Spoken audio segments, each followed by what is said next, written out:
Hey everybody, this is the Brothers Wisp number 54. This is Greg coming to you from the motherland, Texas.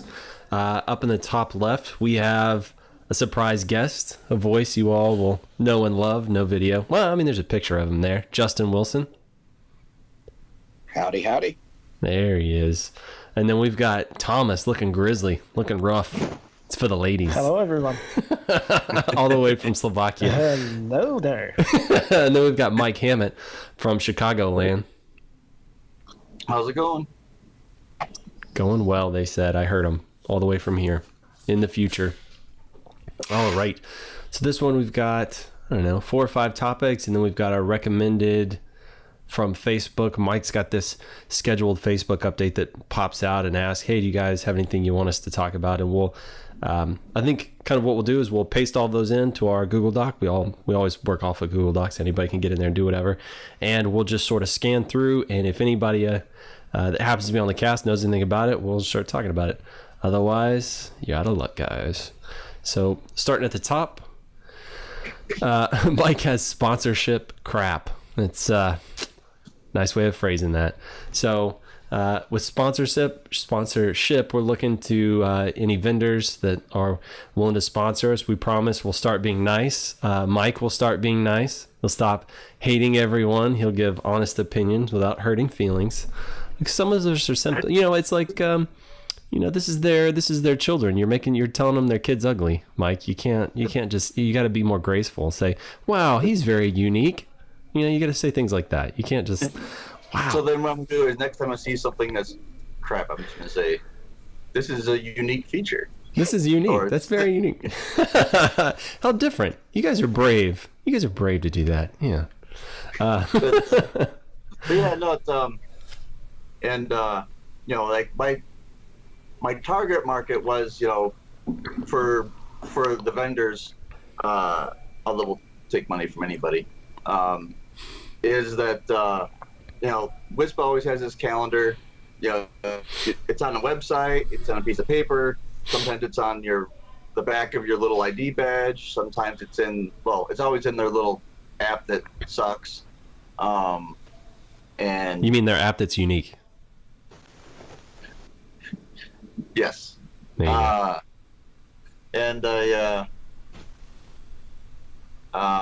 so last year I thought, hey, let's put some of this stuff in Google calendars, and that's what everybody pretty much uses. You can take a Google calendar, integrate it into whatever calendaring platform you use.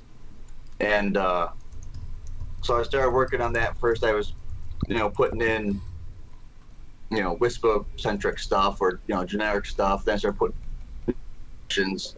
So I've got that actually finished up today. So we've got the entire WISPApalooza schedule in this Google Calendar. And I thought, we're going to have some more people there this time to do some of the video recording. And so, I thought it'd be nice to have, some of these vendors, kind of help us get people there that aren't normally at the shows. And, so then I thought, how can I do that? Well, all these vendors have these trainings and, after parties and open houses and things, and people never know when they are, even though you get a ton of emails and there's the different calendars, you're trying to sort through all that stuff. But hey, someone can sponsor their entry on the calendar, then, then they can see, which trainings conflict with what other event that got their day easier. Gotcha. So in actuality, you made this for yourself and you decided you would share it with the world. Is that the idea? Most shows I didn't actually go to anything anyway, other than the after parties pretty much, because I was busy doing videos and stuff. But, so hopefully I can do a little bit more of the sessions and things. We did have somebody, do some sponsorship a little bit. Baltic Networks has given us a coupon code for their trainings that are out there. You get some money off if you get it, and then we get some money, when everything's done. So then, maybe we can pay for a night or two at the hotel or something. Nice. Yeah. So speaking of Wiiillllsssoooon, I'm gonna get to go for the first time ever. I think that's pretty neat. Having said that, I'm gonna be pretty busy. I've got some new audio equipment, and we're gonna pair that with a camera, and we're gonna do some interviews. Actually, a lot of interviews. It's gonna take a lot of time, and it seemed like people really enjoyed those last year. Right? If you can't get there, you can sort of get a peek at what the vendors have new. Because that's what they want to talk about. They want to give if they've only got 2 or 3 minutes, they want to talk about the new stuff. So it's kind of a nice look in. Maybe some firsthand impressions of what's going on. I honestly have never been to this thing, so I want to pretend like I don't know you guys. I mean, I'm going to do that anyway, right? But I just I wanted to look at it from sort of a newbie's perspective. Like if I've never been, I don't know what to expect. I don't know what to do. Just sort of get a feel for it, and kind of document that experience. Yeah, and I find that a bad idea. Maybe that'll encourage other people to go. If it's really great, which it should be. Yeah. There's a lot of good stuff. Just looking at the calendar so far, there's a ton of stuff going on. But yeah, we do have a couple. I started the GoFundMe page. Partly for myself, but partly for us too. So we do have a couple featured people to talk about it before and during the show. We had towercoverage.com step up and buy sells step up, and I think there's another one I haven't had a chance to pay attention too much in the last couple days, but so look for some information about what they're doing, and we're going to do some blog posts about them. And that's cool. Yeah, and a lot of these guys, I want to take it from a new guy's perspective. I want to talk to them. I want to say, hey, buy sells, I sort of know what your stuff is, but talk to me like I'm 5. Tell me what's going on. Just give me the elevator pitch on this stuff. Yep. Cool. And when going back to the calendar thing, it's a whole different feeling once you're at a show at this magnitude, because you have things coming from you from all sides, and since it's such a tight knit community, you're like, well, I want to go to so and so vendors after party. Well, then you got people you haven't seen for since last year that, hey, let's go to dinner, and you're like, well, I'm hungry, but I want to go to this thing. And by the time it's midnight. And Vegas kind of ticks me off a little because it's you can't get food. All the buffets close, and even the Denny's closes. There was one thing, because we went to that one mom, it was 5 years ago in Vegas, that was on the heels of Wiiillllsssoooon. I didn't end up making it that, but it was 24/7 caramel apples. So I know there's at least that to eat. We frequent in that place. But, it's something despite my great looks and my wonderful hair, I'm a very nervous person, like I'm socially awkward. And so whenever I go to these things, I'm always afraid that they're going to be like super cliquish and nobody's going to talk to me, and I'm just going to be weird, odd man out. But I've embraced that about myself, and I don't know, it is what it is. So I did one. What did I do? I did Nanog, and it felt kind of like that to me a little bit. I mean, I actually met some really cool guys and had some good conversations. But how do you guys feel about Wiiillllsssoooon? Is it would you say it's sort of cliquish? Is it pretty inclusive? It's pretty inclusive because a lot of the operators, it's one of those industries, at least to me, that even the competitors are friendly to agree. I mean, you got your bad apples there that don't want to play well with anybody, but it's I think it goes back to the original days of, hey, it's us versus the telephone company, or it's us versus the cable company. So that attitude's kind of stuck, and you see stories of somebody driving 4 hours to meet somebody that needed a backhaul because their network's down. Nanog to me was radically different. Nanog was very cliquish, very very elitist. Yeah, it was the big dogs were there. Yeah, and they have the swagger and the arrogance to it. Wiiillllsssoooon, not so much. At least, that's what I've seen over the years. That's cool. That makes me look a little bit more forward to it. Do they have anything special for new people? Like, if you've never been there, do they kind of... Something Nanog attempted to do was, if you were new, they'd sort of try and pair you with a veteran. That only went so far, but I didn't know if Wispapalooza tries to do anything like that. I think you'll get a little first-time attendee.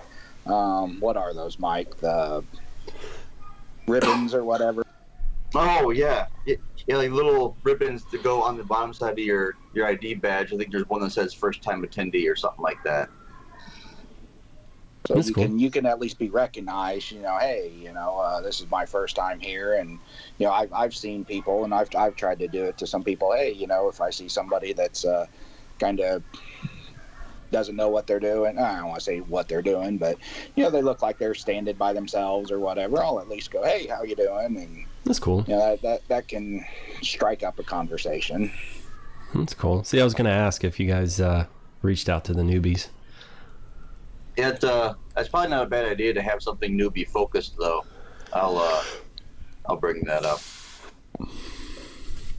No, I know Nanog wasn't bad. It was just, some of it was a little confusing, but mostly it was, I don't know, just sort of hard to break into a group. Something I just thought of that helps get people to know each other.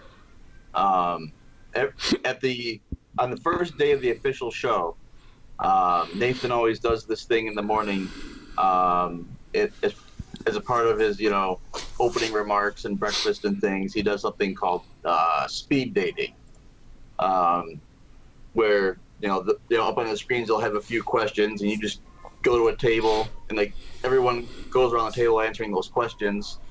Some of it's introduce yourself, and then some basic questions about your operation or whatever, and then some more out there questions. And then when that round is done, he picks something random, like, who's wearing a brown shirt, stand up. Okay, now you move to a different table. So then forces people to go to other tables and, meet other people. That's cool. Whether you're, new or not, it's, forces you to talk to other people. Assuming you actually follow what he says and you don't just sit there and talk to your friends all day. Fair enough. I don't know anybody who shows up to conferences and does that and just hangs out with their friends the whole time. All right, you guys ready to talk about a little bit of gear? Sure. Are we to that point? Let's do it. All right, so Mikrotik broke the internet with newsletter number 78, right? Who was that new guy that was conductor of the hype train? Antons or something like that. There you go. It wasn't quite... I don't think it was quite internet breaking, but there was a lot of interesting, good stuff in there, right? So nothing new announced or anything like that. It's just some new pricing and I guess equipment release date-ish stuff. Number one, I think that everybody's been interested in and kind of looking at is the new, it's the WAP 60, right? So it's the 60 gigahertz WAP. They sell in pairs. Obviously it's 60 gigahertz, so you can't go a huge distance, and WAP is sort of a smaller AP, so it's not a big focused antenna. But they're talking about 100 meter, it says 100 meter plus, but so it's basically, you can go the length of an Ethernet cable with this wirelessly, and you can get a gigabit with it. They're sold in pairs, right? And they're pre-configured, so I think it just comes up as a transparent link, I think, as paired secure link, so I guess it's got encryption on there. What was the pricing on this? It's like $198 a set? Yep. So what do you think street price is going to be? Somewhere about 160? 170?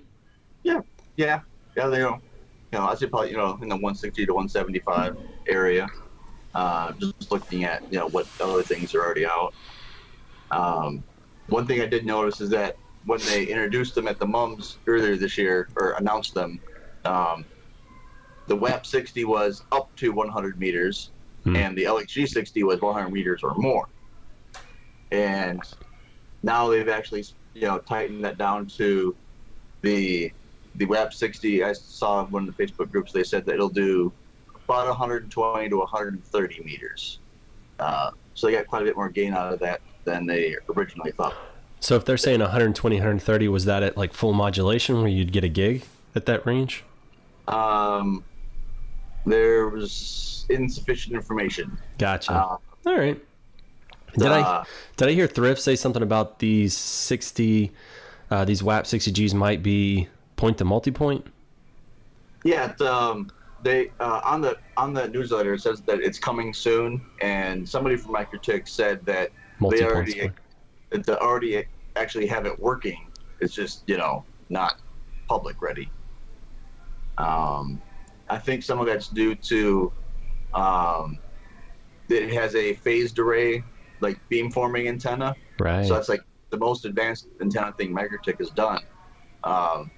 Which I mean this is the new hotness, right? Isn't this what like the other players are just now starting to do as well in the 60 gig?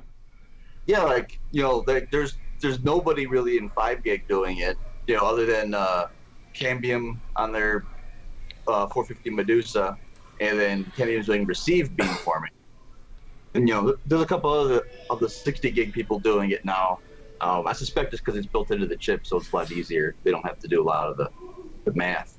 But I would suspect that multipoint isn't quite ready yet because they're, trying to figure out, exactly how to handle the beams moving around and stuff, and multiple clients, make sure it's solid. Something else that I thought was interesting, and I don't know, maybe they made it fuzzy for a reason, but if you look at the announcement under the performance, they show them doing a full duplex test, right? So you can see it's getting a full gig, but then they have this little chart right next to it to the right that says full duplex gigabit small packet performance, right? And so if you're using really large byte packets, you're getting 100% full duplex, but then there's a stripe between 1288 and 1928 where it cuts off and starts cutting down.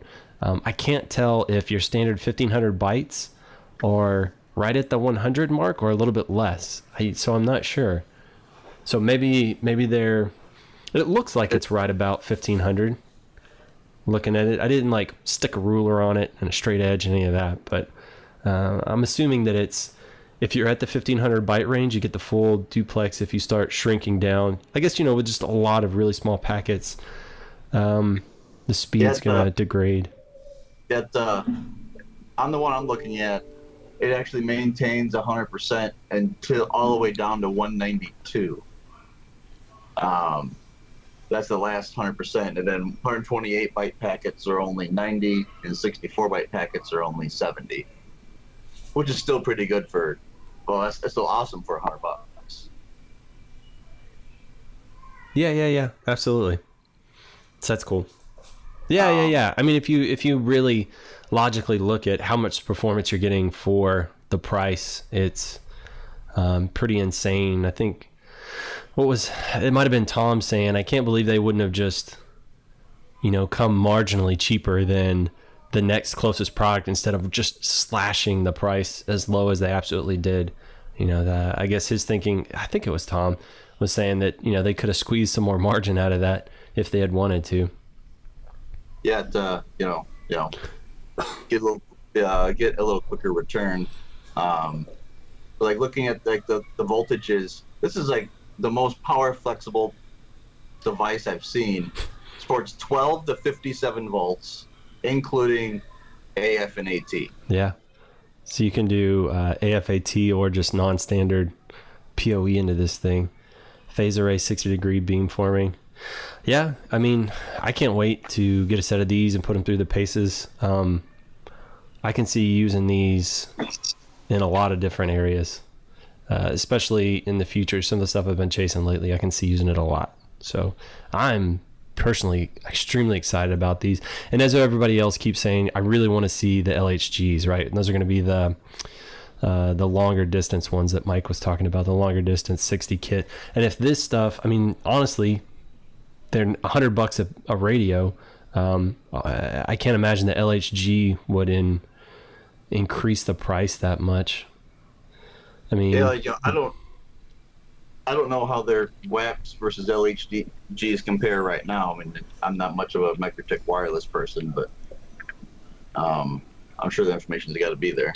Yeah. I don't know. What do you want to? It's fun to speculate. What do you think? $150 a side? Maybe 160?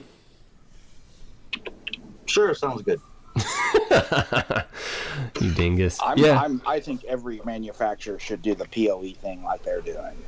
You know, hey, it doesn't matter. You know, if you want to feed this thing with whatever you have, it doesn't matter. That way, hey, we support everything. Yeah, I mean, it's basically they just say yes. You know, no matter what somebody's asking, yes. Does it do this? Yes. Does it do that? Yes. So, you know, just remove all the questions. That's like, believe it or not, I used to do wedding photography. And for like years we did that, and we started out with all these myriad of packages, right? And we move up and down, and by the end of it we had one thing, and we called it your wedding. And it's take it or leave it. It's everything. You get all the things. We don't have to haggle, we don't negotiate, just take the thing. And that's how I kind of see this. Take the thing, it's got all of the stuff. Don't ask me questions, it's there. Yeah, if you want to plug it into a Cisco switch, go ahead. I love it. It's a, you know, now I wonder how it will work with the how it'll work with the like power polarities, you know, which polarities are on which pins, because Mimosa, while only taking 48 volts, they are very flexible as to, you know, what pins the power comes in on. Like, it's the most flexible, you know, power pin out that I've seen. So I wonder. Well, they're saying it's flexible. That is. They're saying it's AFAT, so I'm assuming it's going to follow industry standards for the most part. I personally want to know how the LHG will actually work with the phased antenna design, because we know it's a completely, you know, different concept of how they are doing the reflective grid. So I wonder how that is gonna play out. Of course, it's going to be a directional 60 gig link, but you know, how much of a actual performance gain, and if it's built into the chip and etc., does it require the phased antenna design and the beamforming, etc. And yeah, I'm just really interested in how that concept translates into the LHG. And I would assume they would be cross-compatible. But I mean, if you want to have an LHG on one end for some reason and the VAP on the other end for some reason, it's just an interesting thing how they take this into the future and what other products and how we'll integrate this.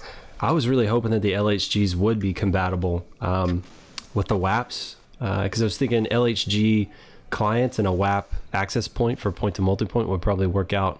Yeah. I mean, you could get a little bit more distance out of it and still do multipoint maybe.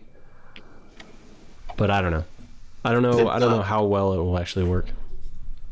This is a quick tangent. I just looked up the price for a current WAP and a current LHG, and the WAP is about, or the LHG is about 30% more than the WAP. So that would put the LHG at like $130. That's not bad at all. That's insane. I mean, you know, I don't know if it's going to, you know, bear out the same, but I mean, if it's under 150, that's a ridiculous price. Yeah, that's crazy. That's crazy. The only thing I wonder about is, will they be able to keep stock of them? Yeah. Or am I going to have to start hoarding these things so I'll have them when I want them? Just buy a container of them because you want one. I'm not above hoarding. I mean, I've done it before. Let's see. Scrolling down, they show the fiber box, which kind of looks like they have a CRS that's like 5 SFP ports. It sort of looks like this.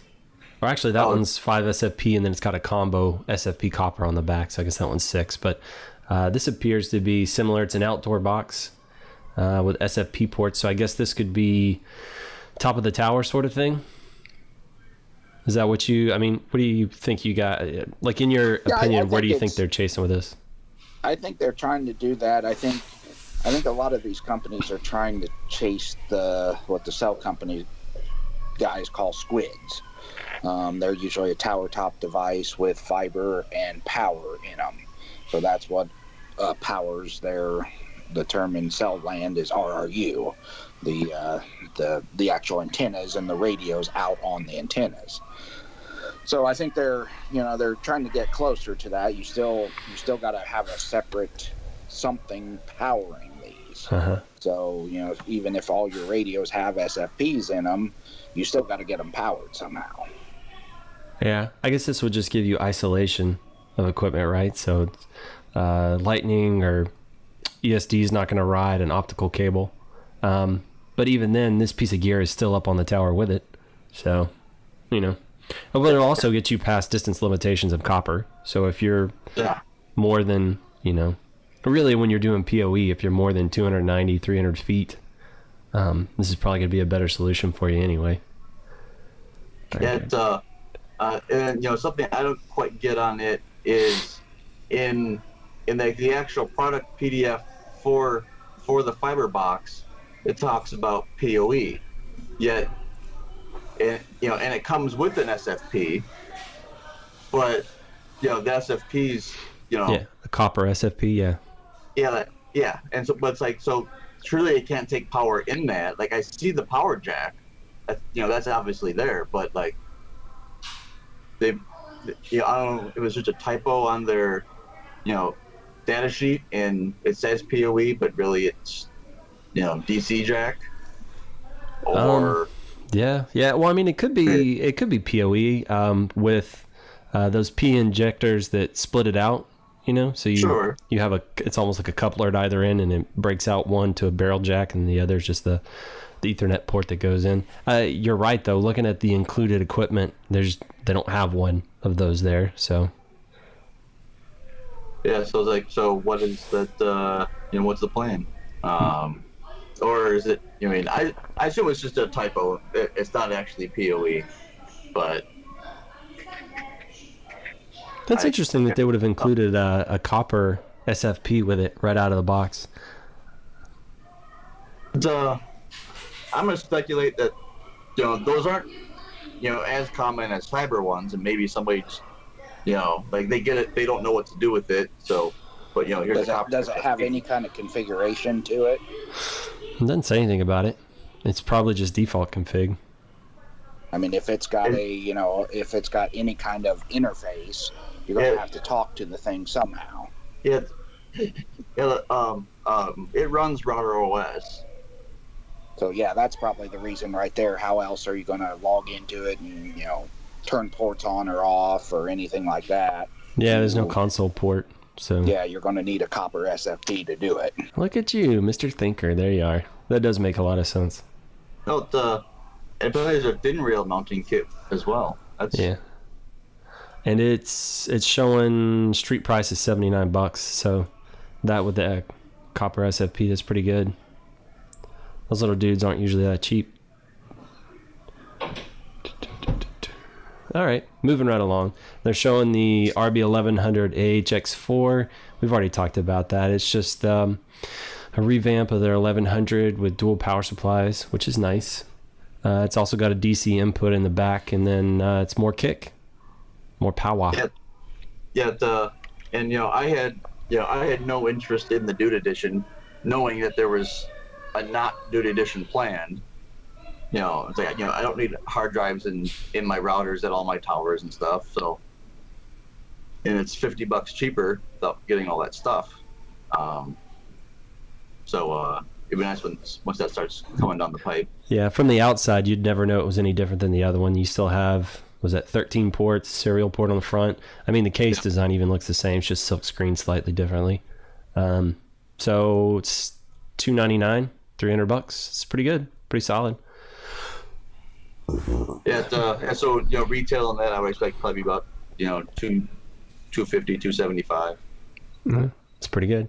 Now the MUPS is in there, which Thomas and I were way too excited about before because we didn't realize it doesn't actually have a router board. All the broken hearts. I mean, it's neat. It's basically a PoE injector that you can stick a battery onto, and so it'll constantly charge the battery. If there's a flicker, a sag, or the power just drops altogether, the battery will pick up and charge. They actually say that you can use almost any battery type. They're saying even car batteries.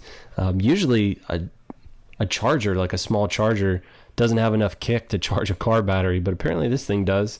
It looks, just from the pictures, it looks about the size of a WAP. Do you guys think it's that big, or is that picture just misleading? It seems to be the same case. Even the back wall mount is the same. So, all right. So this thing is larger than the average bear.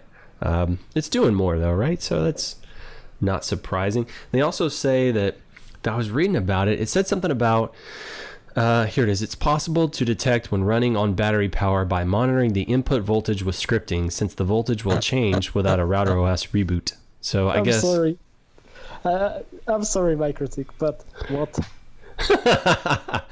Yeah, at first, they said there was going to be some kind of pairing intelligence or whatever, so I thought that this thing was going to be able to somehow communicate, but I guess, yeah, you're just monitoring line voltage and you'll detect the difference whenever it kicks over to battery, and maybe as the voltage starts to sag, you can have it send alerts like, oh man, you're almost out of battery life or something like that. I think Mikrotik missed such a big opportunity to make a good device that would do this and then have some intelligence and monitoring and everything else in it. But to me, this is just useless. If I can't monitor it, if I cannot pull statistics out of it, if I cannot see an alert natively, then what is this for? Yeah, I guess thinking about it, you could do a script so that when you SNMP poll, it could tell you the voltage, right? Or do they expose that already? Anything that I have to do with scripts inside router OS is just a big no. First of all, if I need to deploy it massively, now I have hundreds of scripts running that I really don't want. Second of all, if I have to manage it, right? If I want to change anything, then I have to re-script and I have to redeploy the script to who knows how many devices. And the Mikrotik scripting language has changed multiple times in the recent years, and it's common that they actually change the syntax and break something in existing scripts just by upgrading router OS, etc. It's just not a scalable, not a professional, not a solution that I could really recommend to anybody. Gotcha. So in a perfect world, what would your version of this thing look like? So pretty much the same, but actually having, okay, scratch that last sentence, not the same. So a device like this that I could actually plug in power to, that would give me, and of course a battery, that would give me complete monitoring of, is the power present or is it not? How much am I drawing in wattage from the power port? How much battery is there left? What's the discharge rate, etc. So all of the actual statistics that you want from a battery backup system should be available over SNMP and etc. So if it had that, if it had the intelligence, then it could do the same thing, right? Just one device which you connect the battery to, which manages the battery and outputs PoE, but it gives me all of that information, all of that data that I really want, that I can plug into my monitoring and know what's happening without having to do some crazy things. So it'd basically be this thing, but inside the case there's a little microcontroller that sort of taps into these pins, so it's almost like a switch, and it gets an IP address, and you can actually monitor. You can add that thing into your NMS sort of thing. Normal router OS, why not? It's having a really cheap router OS board in there, or a really cheap PCB with a cheap processor that can run router OS. Just a 400 megahertz cheapest MIPS processor. It would add like $15, honestly. And for $15 more, this would be completely worth it to me to have that router OS, have that management, have that visibility into what's happening with this device, and mainly with the rest of the network that I'm powering with this device. So almost like a HAP Mini built into this thing, just something like that.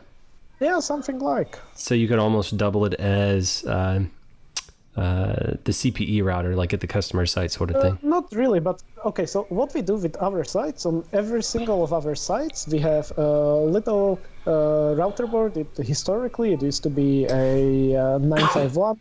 These days, it's mostly just a CAP or something similar that is in there just to broadcast an emergency management Wi-Fi if the backbone link breaks.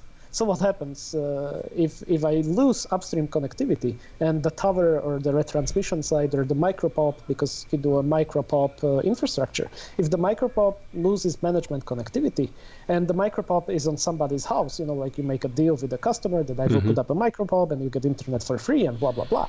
And let's say that something breaks at 2 a.m. in the morning and suddenly you need to go and fix that, right? So we have a little wireless router board on every single of our towers, micropops, retransmission points, etc., that just broadcasts emergency wireless Wi-Fi. So what I do is I just park my car under the customer's house at 2 a.m. I don't have to care if the customer is home. I don't have to care, phone him, can I come, get keys, blah, blah, blah. I just park my car under his house and I already have an emergency management Wi-Fi broadcasting and waiting for me, which I can use to connect to this. And if it's a configuration outage, solve it. If it's a physical outage, of course, this won't help. But so this device would be useful for that, even that it would give me all the battery statistics, it would give me everything, and as a bonus it could double as a emergency management solution. So why not make a device that would have all of this in it, that would allow me to just do everything from a one device, and it would cost what, $15-20 more? Yeah, I would do it. Yeah. So I don't envision these at like every customer's house. Do you? I mean, I don't see most customers giving a crap about putting a battery backup on there. No, not customers. Definitely. Right. So you're going to use this at a micro pop, or maybe, do you think they envision these being used at towers? I don't know what the Mikrotik thinks this will be useful for. I personally don't have a use case for this at all, because just no, if I can't manage it, if I can't get information out of it, if I can't plug it into my monitoring, then for my use case, it's just not useful. And so I can answer that question because I could see them being useful in a like a municipal Wi-Fi. You have an AP going up a light pole and you have very small space at the bottom. You can't put a big box on every light pole for every AP. Right. You could just do kind of a small pack. Something else I was wondering is, say you did have a micro tower site where you need to power multiple devices. If you had more than one of these and you had them all hooked up to the same battery and they were all attempting to charge it at the same time, do you think that would be okay? See, like, I don't know what it would do electrically. It seems like it would be fine, but I don't know.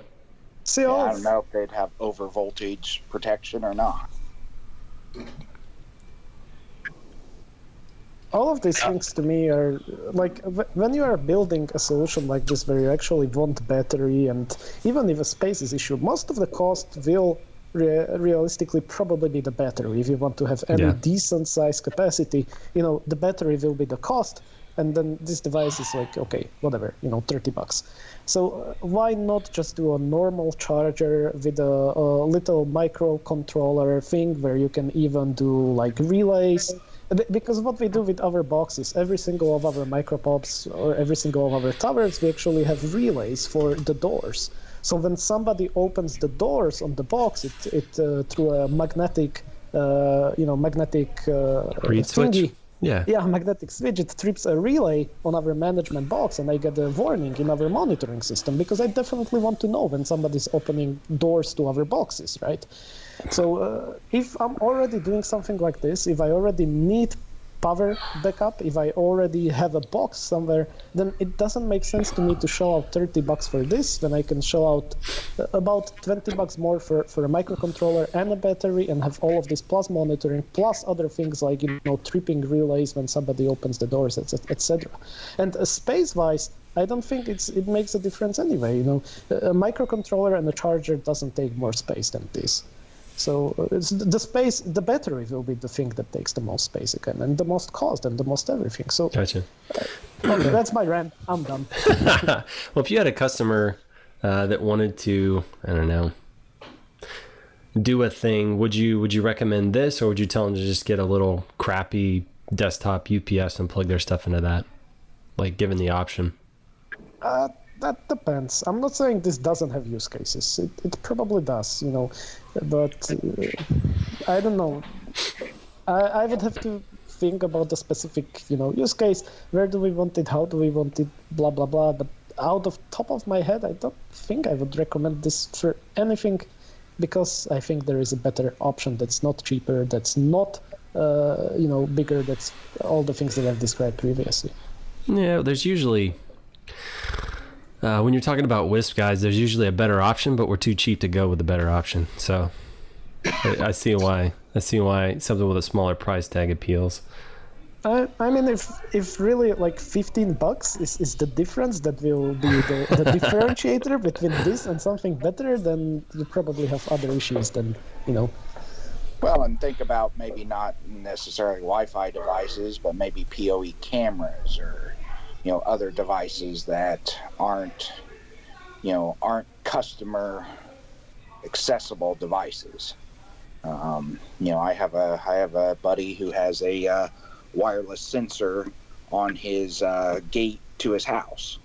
So, he rolls up to the gate, punches in a code on his app, and the gate opens. And it does that via a Wi-Fi connection. Power goes out to that. He's got to get up, manually flip a switch, and then the motor, disengages. Right, and if the power is out, it's because it's the middle of a rainstorm and he really didn't want to do that. Yeah. And if he, the little Wi-Fi thing that opens it it's an add-on, so he can swap that out for whatever. It's just an IP-based connection, so he could really, if the technology gets bad, he can always swap out the AP, and if the AP can be individually powered, then sure, the AP's not drawing much power, but if he's able to make the runtime on the gate, hey, I'm not having to power the AP, then that has batteries available to actually operate the gate when needed. True story. All right, let's keep trucking down the list. There's the M11G. It looks like a really small router board. It looks like just a bare board. There's no case. It looks like, to me, it's like just like an updated version of the 411. Yeah, it's 880 megahertz, mini PCIe slot, and it's got a SIM slot on there. So I guess this would be, and it's got a gigabit Ethernet port on it, so you could use it as like a 3G LTE hotspot sort of thing. There's no built-in Wi-Fi, so you would have to have two of them. One to bring. Well, it's got a SIM card slot, so you could just chunk a SIM in it. You could have one of these set up as a 3G, 4G that dumps to Ethernet, because there's no. Yeah. Because you still have to plug in your 3G, 4G card. Mm-hmm. And then another one, I suppose. Adding a SIM card's not going to get it, cellular. Okay. Yeah, I don't know enough about that stuff. It's about $40. Do you know where this product fits in? I'm not really sure in their lineup. It's been. I know. You don't do the Mikrotik wireless mic. Golly, we get it. Beat the dead horse some more. It might be a replacement for the 911. Oh, okay. Easy peasy. See, Mike, that was the answer I was looking for. Well, like I mentioned, it's really about looking like a 411. So whatever replaced the 411. Yeah. So, the 911 is actually used in a lot of Mikrotik products. Even the QRT, for example, is just a 911 inside the QRT with the antenna. Also, there's a one Mikrotik kit, right? So internally, Mikrotik is using 911s in a lot of stuff. So I think this is just a generational change, and the 911s will probably be phased out slowly in exchange of this in all of Mikrotik's integrated products, which is good for us. It's got a faster processor and, MediaTek dual-core CPU, 8080. Yeah, it's got a little bit of kick. For sure. Let's see, they also have the hot swappable power supply, neg 48, DC telecom. These are for the CCRs. I know Andrew Thrift has been screaming about these forever. He was quite excited when he saw those. Yeah, he was. And he's like the only guy I know that still uses neg 48 stuff. Like our old facility still has some, but it's all it's been abandoned. We just have it all turned off. Like most of the WISP stuff is moving to positive 48. So if they made an isolated power supply where it could work with minus or plus 48, then that'd be great. Because more WISPs are moving to DC plants versus a UPS, and so then it wouldn't, if it was isolated, it wouldn't matter what voltage or what polarity the site was. But now you got to do special stuff with this guy to use it if you've got a plus 48 environment. For sure. So they also list on here a wireless calculator. I'm assuming it's got all of the gear in there. You can swap around. Select transmit device, select receive device. There you go. Yeah, it doesn't have 60 gig for their new WAP 60. But then it doesn't. I've seen someone else comment that it didn't have any elevation or terrain information. It's just a basic, wireless path calc. All right. It's I guess first pass. I'm sure they'll add some stuff to it. Maybe. Oh yeah, it's a online service, so it could change by the time we're done recording the show. For all I know. All right. They also announced the S Plus RJ10. So it's a copper 10 gigabit SFP Plus interface. That is way cheaper than what's on Fiber Store, and it's a whole lot more flexible. It's $65 is what they're saying the street price is, so it should be slightly less than that. Yeah, I think Fiber Store, I'm pulling it up now. I think when I looked last, it was like their RJ45 one was like $300. And they're also saying it's 30 meters is what you can get on this thing. $380 is what's on Fiber Store. Oh, wow. This guy's only 65 or whatever it was. Yeah, 65 is what they're saying the street price is going to be. That is significantly less expensive. It does 5 gig and 2.5 gig Ethernet as well. That's crazy. And if you put these guys talking to each other versus talking to other brands, you actually can go more than 100 meters. So 1,000 base T and 2.5 gig can go up to 200 meters. That's insane. As opposed to just 100. It says any Mikrotik device that supports SFP Plus ports can now be used without installing any fiber. So it's basically saying this is anything with an SFP Plus port that says Mikrotik. They're guaranteeing that it's going to work. So that's pretty good. I doubt you're going to be able to plug it into your Cisco kit. It's probably not going to recognize it. Yeah. But a lot of people likely will. I wonder if it's going to work in the... what is that? The Ubiquiti switch that's got like 16 SFP Plus ports or whatever that is. Yeah, they're XG16 or something like that. Yeah. I don't know. That'd be cool. Get one and find out. All right. The Woobum USB, they're saying that's coming out for $16. That's kind of their out of band management. Looks like a thumb drive you plug in there for $16. Yeah, I don't have any CCRs, but I might buy one or two of these just to have one. Because it's it's any router board USB, not just CCRs. So it'll do any router board. Now, granted, you probably have to have control over the Wi-Fi, which might put you in a catch-22. Oh, yeah, like if you're at a data center or something like that? Yeah, A lot of data centers that I've been in, they have open Wi-Fi, but you have to agree to something. So, that becomes a little bit of an issue. Yeah. What do you mean? This should act as an access point as well, right? So it will broadcast a separate Wi-Fi for you, which you can connect to. Yeah, I think you can just jump straight onto this thing.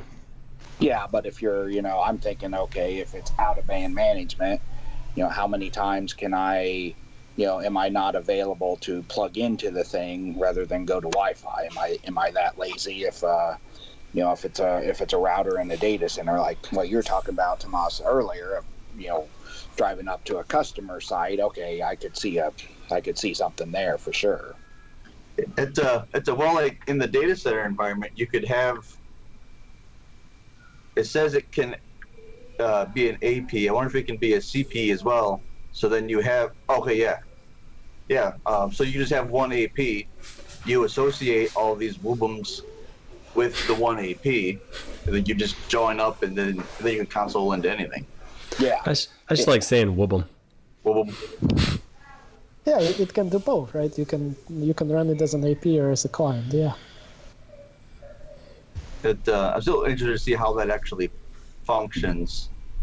You can telnet from your PC directly into the thing, but I guess I'll just have to wait until Baltic has a couple. And so on the router board, that's just like another serial port. Gotcha. All right. So we beat that one to death. Let's move on to a little bit of other equipment. Ubiquiti just released a new Unify AP. It's the UAP AC SHD. From what I can tell, it's got pretty much the same specs as the UAP AC HD. So the regular HD ones. They apparently have the same speed, AT compliant. They both have 2 gig interfaces, 500 plus users. The price tag is $200 more on this thing. I think it's got an internal access point, right? Isn't that the claim to fame of this thing? So it's constantly sniffing, so it can do airtime, air view. I think they're looking to do some compliance, like some WIPS compliance stuff. Yeah, I think it's just kind of taking their Air Max AC stuff they've got, with secondary radio for doing air view, and I think they're just bringing that into the Unify world. And then various other security things. I'd be interested to try it out for like the air view aspect, but then the only APs around here are mine, and so not really going to see much. I wonder when these things are going to start hitting distributors. I think they've been getting better at their lag time from when they say it's available to when it actually is. So probably pretty soon. I got a project coming up pretty soon, like in the next couple months. Maybe I could try these out. Although I generally shy away from trying out equipment when it first comes off the factory. Nah. Okay. Is that my money? Yeah, right. Fair enough. Let's see, what else did somebody talk about? Outdoor equipment. We talked about some earlier. Some outdoor boxes. I can't remember who found it, but what are these things? I think that was Miller, I think, posted that one. There you go. IO box.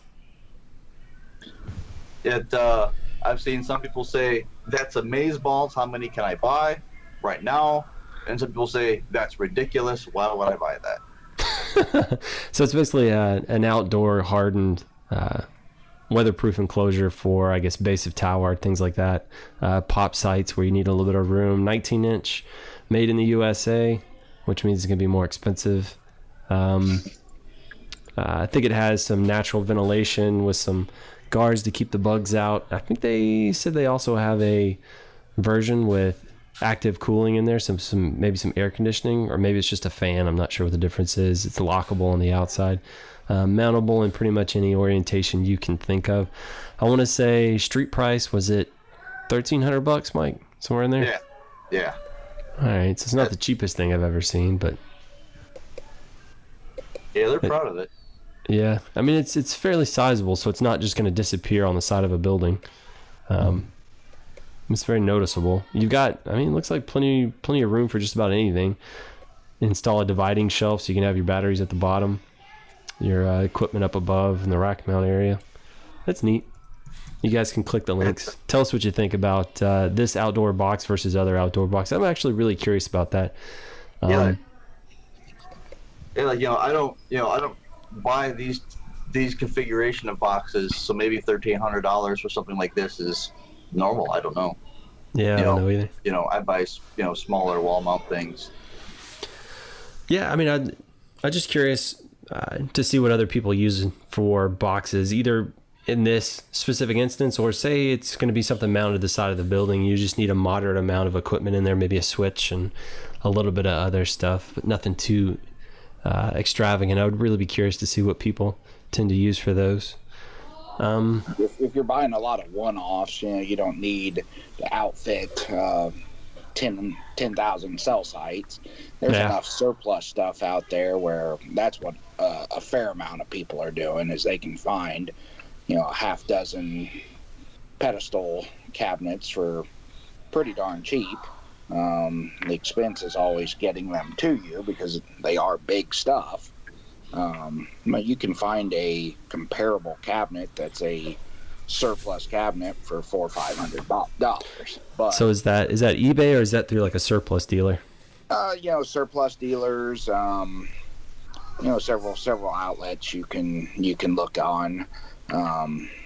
But it's not very scalable. So if you want to standardize and say, hey, every one of my cabinets is going to be this one, you're not going to get too far. Yeah, true story. Yeah, and I guess in a larger WISP where you've got more techs of varying capabilities, but you might spend more money trying, custom doing other things or having one-offs versus having everything be the same. If your guy's a tower guy but he's not a thinking guy, if every box is the same, there's definitely $1,300. Yeah, standardization's nice. You know what to expect everywhere you go. Let's before Thomas falls asleep on us, do you have any interesting Unimus updates, Thomas? Yeah, always. What we've been working on for the last couple of weeks now is we've got a new website. So completely redesigned, much more professional looking, about time. So that, and on the other front, we released 1.2 beta, and it has the new config search feature. So basically what you can do now is, if you want to know where, everywhere, and how, let's say, VLAN 102 is deployed, we have a config search. You just go there, you type VLAN 102, and it will actually show you everywhere that is configured across your entire infrastructure. And of course, it's pulling it from the actual device configurations across your entire network that Unimus pulled. And it's also got a regular expression search, so you can do all kinds of crazy things there. Like what I do when I like to leave comments on everything that's temporary, that say temp. And of course, temporary things become permanent, and then across my entire network, I have a bunch of stuff that has temp comments that I forgot to remove, and that really pissed me off. So I wrote this, and now I can just go into Unimus, type in temp, and I can see everything that is supposed to be deleted across my entire network. So that's the feature, and it's out in 1.2 beta, which is on the forums, and. Yeah, I like it. It's just really nice and fast to be able to find anything in configurations. Yeah, that's super cool. How about the cross-device diff comparison thing? Yeah, that's a bit older. But I don't know that we've talked about it in a while. Actually, yeah, I haven't been on the podcast in a while, so probably it's been a not. minute. That's actually live in the production version, and so you can now select two different devices and do a nice diff of config between devices. So if you have like VRRP or if you do Cisco HSRP routers and you want to see the difference in configs, you just select the devices, click diff, and you can immediately see what's different. We also did like a nice split diff window, so you have now options to either show a diff in one together view or a split view, and just quality of life features, things that people requested. So now, how long until I can take this this new entire infrastructure regex searching to find all the routers that have my temp comments? How long until I can delete that from all of the devices across my network? Within Unimus. Within Unimus. No comment. Please don't put it on the feature request, Mike. Don't be that guy. All right, guys. So we were looking at the list from the recommended Facebook. Hey, can you guys talk about this sort of thing? One is switch-centric versus router-centric networks. That's a whole can of worms that we've already hit the hour mark, and so we'll save that one for next time. We have another one that's white box switches. I think we talked about that 2 casts ago. We even looked up a bunch of the fiber store switches when we did. Mikrotik 60 gigahertz plug and play. We beat that one to death. Business development. That one's kind of a long one too. I suck at that anyway, so. Yeah, none of us would be on here talking to you guys if we knew how to do that right. Another one is talk about the CBRS rules. Change in the FCC and junk, as it were. Wilson said that there's a pretty good buy sells piece on it, and we will link you guys to that. I think they did one on like a Facebook live stream, followed up a couple weeks later by one on YouTube. I don't think they were meant to have the exact same content. I'm sure there's a lot of overlap, but no. I guess we'll link to both. All right, sounds solid. All right, so let's stick a fork in it. Mr. Wilson, Justin Wilson, if people want to find you out on the internet, how do they go about doing that? The easiest way now is j2sw.com. That's going to be the jumping off point for everything Wilson. All the Wilson you can handle. Yep, all the Wilson all the time. Mr. Now, I figured you would say if you want to reach Justin Wilson on the internet, go to GoFundMe.com/2017. Justin will find you if you give him money. What are the unlocks in your GoFundMe campaign? I didn't get too crazy. Most of it was sponsorship for us. So some of that money that's left over is gonna go to supporting us out there. I threw in some consulting time. I've had a couple people do the consulting time at a discounted rate. That's cool. How about the sexy calendar? What donation level is that one? Yeah. There is somebody that did pony up for the top level. So I'll see if I can convince them to ask for one. You know how I said I did photography earlier? Don't ask me to take the pictures. I'm gonna have to recuse myself. I'm too close to you, Wilson. I don't know that I can hold myself back. All right. I'm in the process of making shirts. I'm trying to find a SneakerNet logo as the inside joke there. That's cool. All right, Thomas Kerneck, if people want to get a hold of you on the internet, how would they go about doing that? Just Google my name. I'm very easy to find. And Unimus.net, and that's that. I mean, I'm on Facebook, YouTube, Twitter's, LinkedIn, whatever. Just you'll find me. If you want to find me, you can do it. It's not that hard. All right, Mr. Hammett, if people are gonna get a hold of you out on the interwebs, how are they doing that?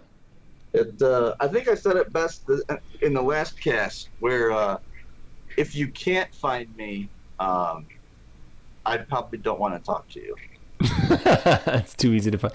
Well, in all honesty, in all earnesty, all the content you guys see, really, I can safely say all the content you guys see is aggregated, or all the content on Facebook that you guys see is aggregated by Mike. He's the one who tends that garden. very well. He's very quick to respond. He's not going to beat you up, sponsors, if you happen to put anything on there, or vendors. He's going to be nicer. He's not going to kick anybody in the junk anymore. But yeah, definitely big thanks to Mike. Most of our little tidbits get aggregated from the Facebook news feed that he puts in there. So again, all of you guys with the suggestions, that's awesome. I love that that feedback, because otherwise we're just shouting out into the ether and we don't really know what anybody wants to hear about. Circling it back around, if you guys want to get a hold of me, you can find me at gregsoul.com. I've been crazy busy lately, so I haven't had much time for consulting. I'm trying to sort of come back around. One thing, I'm supposed to pump my Linda. Go to lynda.com and click on my videos if you have an account. It helps feed my kids. I do that. Tom's been chastising me lately for not saying that, so there you go. It's for you, Tom. What else? We've been talking about doing a Patreon campaign, and when I say talking about, Mike's been just hounding me about it, which I need to get on. I actually created a Patreon account today, so I need to see that through and finish that stuff out. It's going to basically go to, I guess, just covering people's expenses if we can, to various things, and I guess if anything's left over, it'll buy cheeseburgers. The reason we talked about this on and off for a couple of years, and there was never really like a real need for it. And now that we're suddenly more, two guys going to the show, pretty much, like their main thing is to do recording, covering their expenses and stuff. And if the past month or two is any example of what the vendors think of us, it must be doing it for the people. So then, well, if we're too honest, or since I'm too honest about the vendors, too boldly, hopefully you can pivot and, hey, people out there, since I'm being honest for you, so. You see, stop being so unique to the vendors. Be nicer. That's all. All right. So, definitely. I had a couple of vendors that said that they fully appreciate everything that I say about them. Give them a first pass to respond, and then if they can't come correct, then just shout it out. It's like if you find an exploit, go to the guy, let him know that he's got a problem, and then within 6 months, if they don't fix it, then just gracefully release it. There you go. I know. You mail him a bag of poo. I get it. Questions and comments, definitely keep them coming on the Facebooks. If you're old school, like a lot of us, contact us at TheBrothersWISP.com actually works, so you can shoot them there. I've got that going to my main inbox, so I always see that stuff now. No more excuses. Other than that, I guess thank you guys for being on the cast, and thank you guys for listening. Bye. See you.